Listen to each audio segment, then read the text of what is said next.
Salut les amis, voilà je suis dans un angle parfait là pour vous filmer une vue imprenable de Paris, là ça tombe bien parce qu'il y a une belle couleur. Et je vais vous parler aussi du symbole phallique qu'on retrouve un peu partout. Voilà le symbole phallique qui est représenté sous toutes ses coutures, hein. Regardez dans l'architecture de l'Empire on va dire. Ben, voilà ce qu'on retrouvait, des monuments très hauts dressés. Voilà, et ça c'est vraiment typique de Paris, hein, ce style de monument. Là je suis sur le pont des Soupirs me semble-t-il. Je vais essayer de vous faire une vidéo, mais pas que je vous dise de conneries, je crois que ce qui est fou c'est qu'en plus j'habite en région parisienne, mais je crois que ça c'est le pont des Soupirs. Ouais. Alexandre III il est un peu plus loin. Donc regardez toute cette symbolique de puissance, de magnificence on va dire. Et c'est vrai que Paris c'est une ville vraiment splendide. Voilà, et ça je tenais vraiment à vous le filmer parce que c'est j'ai trouvé vraiment la lumière exceptionnelle. Et je vous invite vraiment à venir visiter Paris parce que je sais que beaucoup sont réticents à l'idée même de prononcer rien que le mot, ils ont une espèce d'allergie on va dire à cette ville. Mais je vous invite vraiment à découvrir Paris pendant les vacances, ce serait vraiment intéressant. Et même si vous êtes sur ma chaîne par exemple et que si ça vous intéresse pour avoir des bons plans d'hébergement ou quoi, je peux peut-être vous aider on va dire pour voir si je peux pas avoir connaître des adresses ou quoi. Bon, je vous promets pas à la lune, hein, mais on sait jamais. Donc regardez comme c'est beau. J'évite de filmer les gens par respect parce que ça se fait pas. Là-bas il y a les Invalides, vous voyez, les Invalides là-bas. Voilà, donc c'est quand même une ville extraordinaire. Donc cette symbolique, elle est représentative vraiment de ce qu'on appelait l'Empire. Hein. Voilà, c'est peut-être même un peu avant, on va dire. Là, il y a le petit palais, le grand palais là-bas. Là, voilà, plus loin, il y a la place de la Concorde. Donc voilà, le symbole phallique, on le retrouve partout. Tous ces monuments dressés bien hauts, c'est vraiment représentatif d'une époque, on va dire guerrière, martiale. Une époque souveraine. Une époque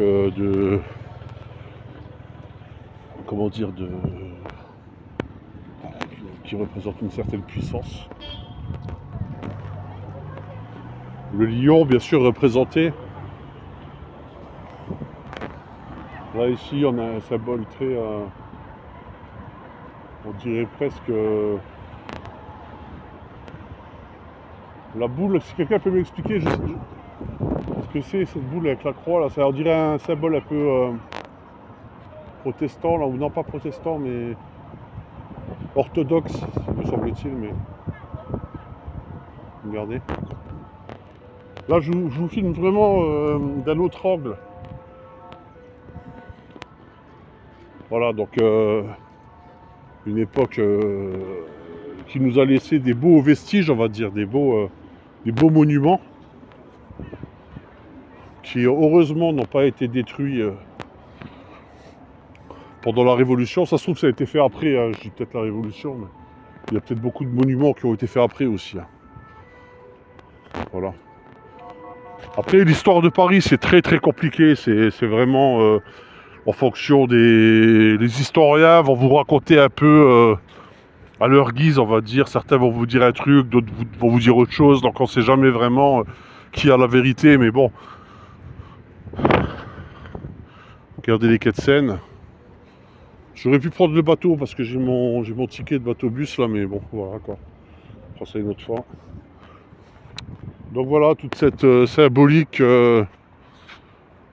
quand même extraordinaire et grandiose. Alors bien sûr, qu'est-ce que ça veut dire, qu'est-ce que ça représente, ça je suis pas assez calé pour vous le dire. Il faudrait se consacrer toute une émission pour ça. Je sais qu'on pourrait se faire un live. Je vais des fois voir certaines chaînes que j'apprécie beaucoup. Je pense qu'on pourrait se faire un live juste rien que sur les symboles de la ville de Paris ou les principaux monuments. Ça pourrait être intéressant de parler aussi avec notre ressenti. Voilà. Là, plus loin, il y a l'hôtel de ville. Là, je me dirige tout doucement vers le jardin des Tuileries. Voilà. Je vais couper par je crois, l'orangerie, mais je sais pas parce que je passe rarement par ici. Généralement, je suis souvent sur la berge en face, là. Donc c'est une vidéo sur Paris. Regardez ce bel horizon. Magnifique ville. Vraiment, je vous conseille de venir, ne serait-ce qu'une fois. Parce que les critiques sont faciles, beaucoup critiquent, c'est vrai, beaucoup critiquent Paris, bobo, machin, parisien. Moi, je suis le premier aussi à critiquer des fois certains comportements, certains côtés de Paris que je déteste. Mais à côté de ça, il y a quelque chose de magique à Paris. Et les périodes d'hiver, là, c'est vraiment là où il faut venir. Je vous conseille peut-être laisser passer les fêtes. Peut-être comme ça, vers février, c'est bien. Paris, ça peut être intéressant aussi à visiter ces périodes-là. Vous allez voir des trucs extraordinaires.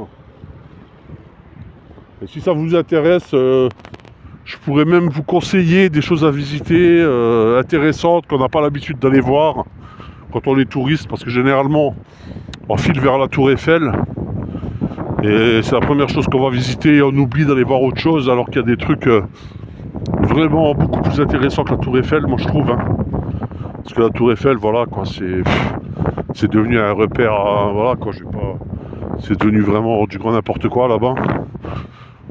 Mais le Champ de Mars, mais autour de ça, t'as des coins vraiment sympas. Paris, ça reste, elle reste toujours, souveraine. C'est une ville qui restera toujours magnifique. Comme disait la chanson de Fréhel, là, je sais pas si c'est Fréhel qui chantait ça, ou Miss Taguette, je sais plus, Paris, reine du monde. C'est ça, c'est une ville magique, qui fait frissonner, qui fait excitante. Moi, j'ai passé des super moments ici. Des moments pourris aussi, je vais pas vous cacher, mais aussi des super moments. Voilà, il y a de tout à Paris. C'est une sinusoïde, alors tu peux être traversé par des super ondes. Où tu vas t'éclater, tu vas t'amuser, surtout quand tu es jeune. Et aussi, c'est vrai, il faut pas le cacher, que tu as des ondes aussi très négatives à Paris, c'est vrai aussi. Tu as vraiment de tout ici. C'est en ça qu'elle est aussi unique, cette ville. Regardez un autre symbole hautement phallique. C'est l'obélisque qui se retrouve là-bas. Là, je vais essayer de zoomer. Vous voyez, là il y a une statue, je sais pas trop qui c'est que ça représente. Voilà, donc là regardez l'obélisque. Alors ça, c'est plus phallique que ça, tu meurs, qui a été ramené par Napoléon pendant sa campagne égyptienne là. Et donc voilà, beaucoup de similitudes avec l'Égypte aussi. On sentait une grande influence égyptienne par moment. Je sais pas pourquoi il y a eu cette mode-là, un peu orientaliste. Donc voilà, je pourrais faire une vidéo beaucoup plus longue. Et je vais vous laisser là. Ciao.